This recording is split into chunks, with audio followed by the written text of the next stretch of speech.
Hello বন্ধুরা, কেমন আছো তোমরা সবাই? আমার আরও একটি ব্লগে তোমাদের সবাইকে স্বাগত। তো এখন সকালবেলায় আমি কিন্তু ঘুম থেকে উঠে আগে বিছানাটা গুছিয়ে নিচ্ছি। আর বিছানাটা গুছগাছ করলে কিন্তু খুব ভালো লাগে। আর অনেক দিন পর বেশ সকাল সকাল উঠে কিন্তু আমি ঘরের কাজ করতে লেগে গেছি, কারণ আমার যে স্কুলে পড়াই হাই স্কুলে ছুটি পড়ে গেছে প্রায় 1.5 মাস। ওই জন্য ভাবলাম যে আজ থেকে কিন্তু ঘরের কাজকর্ম কিন্তু একটু হাত লাগাতে হবে মায়ের সাথে। ওই জন্য কিন্তু আমি সকাল থেকে উঠে বিছানাপত্র ঝেড়ে টেড়ে রেডি হয়ে গেছিলাম। আর এখন সকাল থেকে যেহেতু অনেক গরম পড়ে যায়, তাই চেষ্টা করি সকাল সকাল কাজকর্ম সেরে তাড়াতাড়ি কিন্তু স্নান করে নেওয়ার জন্য। আর এখন আমার বিছানা করা কমপ্লিট। আর এখানে কিন্তু মা রান্নার জন্য কিন্তু মাছ কাটছিল। আর আজকে সকাল থেকে কিন্তু রান্নাবান্নার কাজও শুরু হয়ে গেছিলো।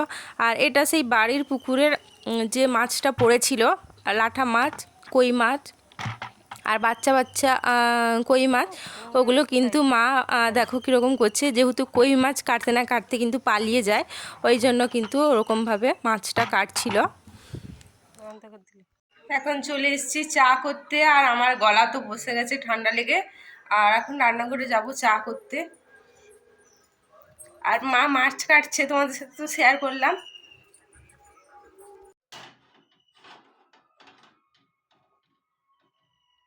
আমি এখন চাটা করে নিয়ে এসে কিন্তু খাচ্ছিলাম ফ্যানের নিচে বসে, তারপর যাব দোকানে। আর দেখো সকাল সকাল কিন্তু আমার একটা অভ্যাস হয়ে গেছে, দুধ চা ছাড়া আমি কিন্তু খেতে পারি না। এখন গরম পড়েছে, চা খাওয়া মোটেও ভালো নয়, তাও কিন্তু আমি কন্ট্রোল করতে পারি না। চাটা দেখলেই আমার খেতে ইচ্ছা হয়, আর বিশেষ করে সকালবেলায় তো খাই। কালকে আমাদের বাড়িতে যে কুমড়ো ঘন্ট হয়েছিল, সেই পুঁই শাকটা ছিল পুঁই ডাঁটার, আর ওটা আজকে কিন্তু পুঁই শাকের চচ্চড়ি হবে। তাই সকাল সকাল মা কিন্তু আনাজটা করে রেখেছে। সকাল সকাল বাড়িতে রান্না বান্না শুরু হয়ে গেছে, ঢ্যাঁড়স ভাজা হচ্ছে। আর এখানে মা যে ওই পুঁই শাকটা ওটা রান্না করছে। পুঁই শাক থেকে কত জল বেরিয়েছে দেখো। আর এখানে হচ্ছে ঢ্যাঁড়স ভাজা, আর সকাল সকাল ভাতও হয়ে গেছে। আর এই গরমের জন্য কিন্তু সকালবেলায় মা রান্নাটা শুরু করে দিয়েছে।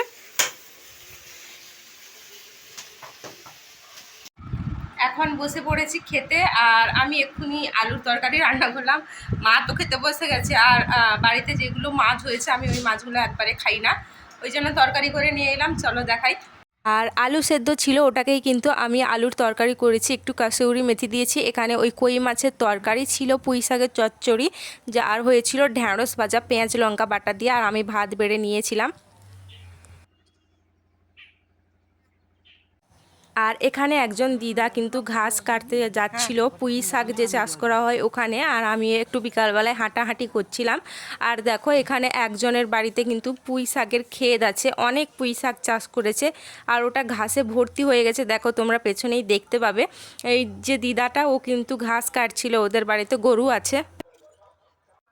এইখানে একটা বসার জায়গা আছে, এটা আমার ঘরেরই জায়গায়, আমার জেঠু বসতো। আর জেঠু মারা যাওয়ার পর তেমনই আছে, অনেকে বসে। আর এই যে পেছনে দেখছো দুটো পেয়ারা গাছ আছে, দাঁড়াও তোমাদের দেখাই। পেয়ারা গাছে ফুল চলে এসছে, আর অনেক পেয়ারা হয়। সব থেকে ভালো লাগে নিজের হাতে যখন লাগানো গাছ এত বড় হয়ে যখন পেয়ারা হয়, খুব ভালো লাগে।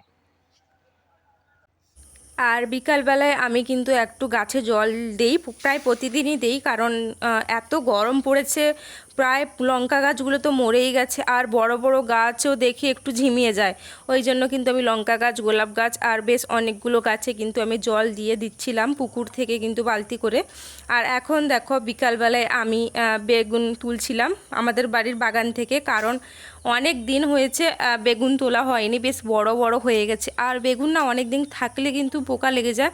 আর তোমাদের একটা কথা শেয়ার করি, আর সেটা হলো আমি যখন নতুন ইউটিউবে ভিডিও করা শুরু করি, তখন কিন্তু একজন বড় ইউটিউবার আমার ভিডিওতে কমেন্ট করেছিল ব্লগে। সেটা হচ্ছে মাই লাইফ সুদীপ চ্যানেলের সুদীপ দাদা কিন্তু খুবই ভালো। আর প্রথম প্রথম আমার প্রতিটা ভিডিওয়ে প্রায় কমেন্ট করতো। আর দাদা আমার ফেসবুকের ফ্রেন্ডও আছে, আর দাদা অনেক সাপোর্ট করে। আর আমিও দাদার ভিডিও রীতিমতো কিন্তু দেখি, আর অনেক আগে থেকেই কিন্তু আমি দাদাকে প্রায় প্রথম থেকেই কিন্তু ফলো করি। সাবস্ক্রাইবও করা আছে। আর দাদা এত কমেন্ট দেখে আমার তো খুব ভালো লাগছে, কারণ আজকে দাদা একজন বড় মাপের ইউটিউবার, আর সেখানে দেখো আমার মতো ছোট ইউটিউবারকে যে এতটা সম্মান দেয় ওটা আমার ভালো লেগেছে।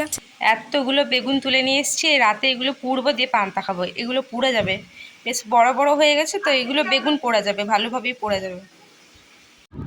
এই মাত্র বাসন টাসন মেজে এসে একটু ফ্যানে বসলাম। আর দুপুরে এত রোদ পুকুর ঘাটে, ওই জন্য কিন্তু মা বাসন মাজেনি।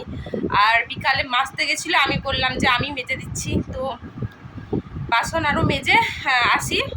আর তখন দেখি মা চা করেছে, বাপির জন্য চা করছিল, আর বেশি হয়ে গেছিলো ওই জন্য বলছে আমাকে খেয়ে নিতে। আর আমি এখন চাটা খেয়ে নিই বিকালবেলায়। আর সন্ধ্যাবেলায় কিছু একটা খেতে ইচ্ছা হচ্ছিলো, তাই দোকানে বসছিলাম। আর লোভ হলো একটু যে চিপস খাই, আর আমার এই গ্রিন চিপসটা ফেভারিট। এখন সন্ধ্যাবেলায় আমি রান্নাঘরে আছি একটা ডিউটি পালন করতে, কারণ মায়েরা কিন্তু ডিউটি দিয়ে যায়। যখনই দেখবে দুধ গ্যাসে বসানো থাকে, তখনই বলে যে দুধটা যাতে না উতলো, গ্যাসটা বন্ধ করে দিতে, প্রেসার কুকার বসলে যাতে সিটিটা বন্ধ করে দিতে, মারা কিন্তু এই ডিউটি দেয়। আর দেখো এখন কিন্তু প্রেসারে বসছে ডালিয়া, ওই জন্য মা বলেছিল যে একটাও যাতে সিটি না পড়ে তার আগে কিন্তু বন্ধ করে দিতে। আর আমি তো জানি যে আমি পালিয়ে গেলে সিটিটা পড়ে যাবে, এটা কিন্তু বাস্তব কথা। দুধ যদি 1 সেকেন্ড লেট করেছ তখনই কিন্তু উতলে যায়, প্রেসার কুকার দেখবে অটোমেটিক সিটি পড়ে যায়। আর এখন যদি আমি পালিয়ে যাই, একটা সিটি পড়ে যাবেই যাবে। আর এতক্ষণ দাঁড়িয়ে আছি কিন্তু কোনো সিটি পড়েনি, এটা একটা মজার ব্যাপার আমার কাছে। আর আমি দেখেছি, ওই জন্য কিন্তু আমি এখন দাঁড়িয়ে আছি, ডালিয়াটা যাতে সিটি না পড়ে। আর পড়বে পড়বে অবস্থা। বসে গেছি পান্তা, প্রায় প্রতিদিন পান্তা খাচ্ছি। এখানে আছে পান্তা ভাত, এখানে আছে চিংড়ি মাছের মাখা, আর এখানে আছে বেগুন মাখা। আর এখন এত গরম পড়েছে, প্রায় প্রতিদিন কিন্তু পান্তা খেতে বসে যাচ্ছি। আর এখন খেয়ে নেই, আর মা খাবে ডালিয়া, আর আমি একটু নুন নিয়ে নিলাম। আর অনেকেই পান্তে সরষের তেল খায়, কিন্তু কেন খায় আমি বুঝতে পারি না, আর কি স্বাদ লাগে। আর আমরা কিন্তু সেরকম খাই না। আর আজকে কিন্তু আমার ক্যামেরা ধরে দিচ্ছে আমার মা। আর এখন পান্তা একটু জল নিয়ে নিব, তারপর কিন্তু খাবো। আজকে পান্তা ভাত খাওয়াটা জমে যাবে, কারণ হচ্ছে আমার প্রিয় চিংড়ি মাছ মাখা আর বেগুন মাখা। আর ভিডিওটা তো দেখতে পেয়েছি, যেটা আমি বিকালে বাগান থেকে বেগুন তুলেছিলাম, ঘরের বেগুন, পুরোপুরি ভাবে সারহীন বেগুন, বাজারের বেগুন নয়। এটা টেস্ট কিন্তু বাজারের বেগুনের মতো একবারে নয়। আর আমি এখন পান্তা ভাতটা খেয়ে নিই, আর তোমাদের সাথে আবার দেখা হচ্ছে। প্রতিদিনকার মতো রাতে খাওয়া দাওয়ার পরে ঘুমোতে যাওয়ার আগে কিন্তু আমি চুলে প্রায় সিরাম দেই। সিরাম দেওয়ার পরে কিন্তু আমি চুলটা বাঁধি, কারণ সিরাম দিলে সারাদিন যে চুলের ওপর অত্যাচার হয়, আমার চুল কিন্তু তাড়াতাড়ি জট তৈরি হয়ে যায়।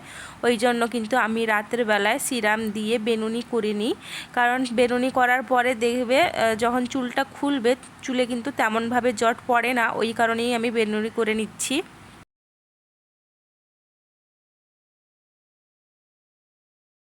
আমি এখন দেখলে তো সিরাম নিলাম, রাতের বেলায় ঘুমানোর আগে কিন্তু সিরাম নিয়ে চুলটা বেনুনি করে নেই, এতে কিন্তু জট কম পড়ে। আর আর ভিডিওটা বড় করবো না, ভিডিওটা এই অবধি। আর আজকের ব্লগটা অবশ্যই পুরোটা দেখবে, স্কিপ করবে না। আর প্রতিদিন এখন প্রায় ডেলি ব্লগ যাবে। আর তোমরা প্লিজ আমার চ্যানেলটাকে একটু সাবস্ক্রাইব করো, আর আমার ভিডিওগুলো ওয়াচ করো, প্লিজ একটু ভিডিওটা দেখো, কারণ আমার টাইমটা কিন্তু পূরণ হচ্ছে না। আর তোমরা যদি ভিডিওটা মন দিয়ে শেষ অবধি দেখো, আমার তো খুব ভালো লাগবে, আর টাইমটাও তাড়াতাড়ি পূরণ হয়ে যাবে। তো চলো, টাটা, সবাই ভালো থাকবে, দেখা হচ্ছে কিন্তু নেক্সট ব্লগে। অবশ্যই অবশ্যই কিন্তু চ্যানেলটা সাবস্ক্রাইব করবে। আর love you all, good night.